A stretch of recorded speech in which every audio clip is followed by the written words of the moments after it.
Coucou, bonjour ma grande famille adorée, j'espère que vous allez bien. J'ai envie de vous partager une petite expérience. C'est l'heure de ma pause, donc vraiment, au lieu d'aller manger là, je préfère rester danser un peu, changer un peu d'air, faire mes petites vidéos et puis voilà, me ressourcer.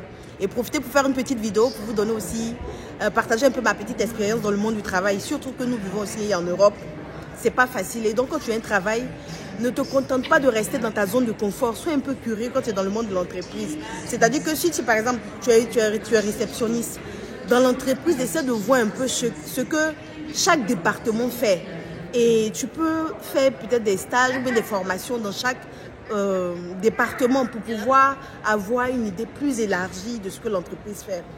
Moi, par exemple, avant de commencer dans l'entreprise dans laquelle je travaille, moi je suis bien avec, vous avez peut-être dû le constater, j'ai le contact facile, comme je suis cool, je suis ouverte, donc je suis bien pour le management, le service clientèle. Et donc je vous ai déjà parlé de ma collègue, d'une de mes collègues là, pour ceux qui me suivent il y a longtemps vont comprendre en fait. Et donc, ce pourquoi tu es forte, ça c'est une force pour toi, mais ne te contente pas de ça, sois un peu curieuse parce que moi dans le passé j'ai fait l'erreur. Et c'est ce que je suis en train de payer en ce moment. Mais tout ce que Dieu nous fait subir, même quand ça fait de la peine, t'apprends et te forges.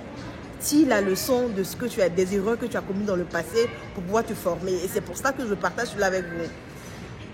Je vous ai dit que moi, je suis fort dans le service et tout ça. Mais ma collègue, elle était bien dans le côté administration, écrit, puisqu'elle est suédoise. En fait, ce n'est pas une excuse. C'est-à-dire que si on t'a embauché, que tu travailles dans l'entreprise, c'est-à-dire que tu dois être à mesure d'être au même niveau que tes collègues. Donc, peu importe. Mais chacun, dans une entreprise, vous savez, chacun a ses qualités. Toi, tu peux être bien pour ça, l'autre peut être bien pour ça. Et ensemble, vous mettez ensemble pour faire une force. Mais il y a d'autres qui t'utilisent. Moi, par exemple, j'ai demandé à ma collègue, par exemple, de m'apprendre une chose, un truc qui est lié au travail. Et j'en ai parlé à ma responsable. Et ma responsable a dit, il faut demander à ta collègue, elle va t'apprendre. Et comme ça, si elle n'est pas là, puisque vous êtes deux, le jour où elle n'est pas là, toi, tu peux faire le travail. Elle aussi, toi aussi, le jour où tu n'es pas là, elle puisse aussi faire pour toi. Moi, je lui ai montré tout ce que moi je sais du service clientèle.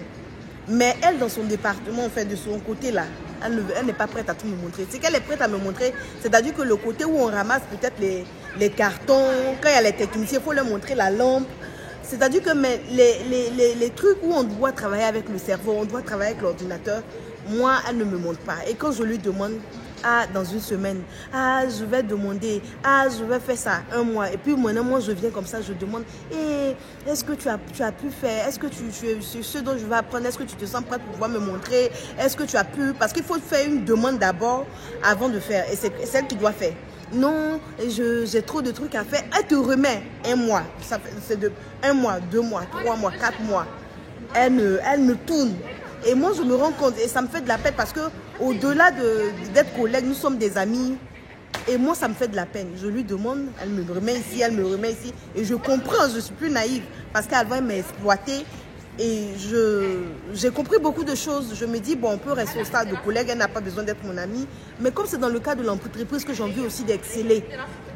C'est vrai, elle excelle, j'ai envie aussi d'exceller. C'est pas de la jalousie, c'est pas de la méchanceté, mais j'ai envie aussi de progresser. Elle me met ici, elle me met à gauche, elle me met à droite. Et donc, pour éviter les histoires, j'ai fait un mail à ma responsable et j'ai mis une copie, dans le mail que j'ai emmené. Je lui ai envoyé aussi une copie pour ne pas qu'elle dise que je suis allée parler derrière son dos. Je lui ai dit, depuis ça fait 4 mois que j'essaie d'apprendre, puisque vous dites qu'on est deux, l'autre doit, enfin, si moi le jour où je travaille, je dois pouvoir faire tout ce qu'elle fait. Mais si elle n'est pas là, moi je suis handicapée parce que je ne peux pas faire son travail. Et puis, on dit qu'elle est mauvaise. On dit que c'est moi qui ne veux pas apprendre, c'est moi qui suis incompétente. Mais elle, quand c'est elle qui est là, elle fait tout. Vous voyez dans le monde, dans l'entreprise. Et donc, j'ai envoyé le mail à ma responsable que vraiment, ça fait 4 mois que je cours derrière elle pour qu'elle me forme, pour qu'elle me montre le travail. Mais il n'y a pas de résultat. Donc, j'aimerais qu'elle prenne directement avec elle. Ma collègue est fâchée. Elle est rentrée dans une colère. Elle ne dit pas. Tu sais, vous savez, les personnes qui sont manipulatives ne disent pas, hein. Mais par l'attitude, par la réponse, par sa façon de faire, je vais faire, c'est parce que. Et puis moi, j'ai répondu, pour pouvoir montrer quelque chose à quelqu'un, on n'a pas besoin d'attendre 4 mois. 4 mois. C'est-à-dire qu'en une journée, même en 2 heures de temps sur s'asseoir, je ne suis pas aussi dupe, je ne suis pas aussi bête. Je peux apprendre, je peux connaître, même si je ne connais pas, même le temps. Si c'est un mois aussi, c'est 2 mois, mais je vais apprendre. Je veux apprendre. Je veux aussi évoluer. Je ne veux pas rester à la même place. Donc, excusez-moi, elle a mal pris. Mais ça fait bouger les choses. Les responsables ont demandé d'activer la procédure pour que je puisse apprendre aussi, pour que je sois aussi compétente. Donc souvent, il ne faut pas rester dans le silence parce que c'est une forme de... Je ne sais pas comment on dit ça en français. Il y a des personnes comme ça, il y a des collègues qui sont sournoises. C'est-à-dire qu'eux seuls veulent briller, mais ils ne veulent pas que toi qui es la collègue puisse aussi avancer. Donc si tu fais face aussi à ces problèmes-là, sois beaucoup, vraiment, mets Dieu dans ta vie. Ah, les histoires de couple. Ah, mets Dieu dans ton... mets Dieu dans ta vie, mets Dieu dans ton travail et fais très attention. Sois beaucoup professionnel et demande à Dieu de t'ouvrir l'esprit. Ce que tu ne peux pas voir, ce que tu ne peux pas entendre, Dieu qui voit dans le spirituel, Dieu qui connaît chaque être humain. Vraiment, qui change le cœur de cette collègue-là, qui met de l'amour. Parce que toi, tu n'es pas venu pour prendre la place de quelqu'un. Le travail, là, c'est Dieu qui t'a donné. Mais tu as aussi envie d'être utile. C'est-à-dire que quand il y a des réunions utiles, il y a des réunions avec les autres départements, celles qu'on appelle. Maintenant c'est plus ça, hein, un peu. Hein. Mais quand c'est les petits trucs qui n'ont pas cette importance-là, voilà, c'est Alice qui est bien pour faire ça. Mais il n'est jamais temps pour te réveiller. Il n'est jamais, si tu montres l'envie à tes responsables, que tu as envie d'évoluer, ils vont te donner les clés pour pouvoir évoluer. Mais si tu te tais, que tu ne dis rien, par peur ou par crainte, parce que ta collègue va supposer, si tu demandes qu'on te dit non, si on te dit non, toi tu n'as pas besoin d'apprendre ça, toi tu sais. Mais si tu peux prendre des cours personnels, si l'entreprise peut t'aider à évoluer, ne reste pas dans ta zone de confort parce que le monde de l'entreprise change à chaque fois, à tout moment. Donc réveille-toi, ne sois pas naïf. Il y a un temps, à une période de ma vie, je pensais qu'on était des meilleurs amis, je pensais qu'on était des collègues, je pensais qu'elle était prête pour moi, que voilà, qu'elle me disait non, laisse-moi faire ça là, toi il faut faire ça. Moi je pensais que c'était de l'amour. Je pensais que c'est parce qu'elle ne voulait pas me donner des tâches difficiles. Non, c'est parce qu'elle avait autre chose derrière, elle ne voulait pas que j'évolue. Elle voulait que je reste toujours au stade de l'ignorant, de la naïve.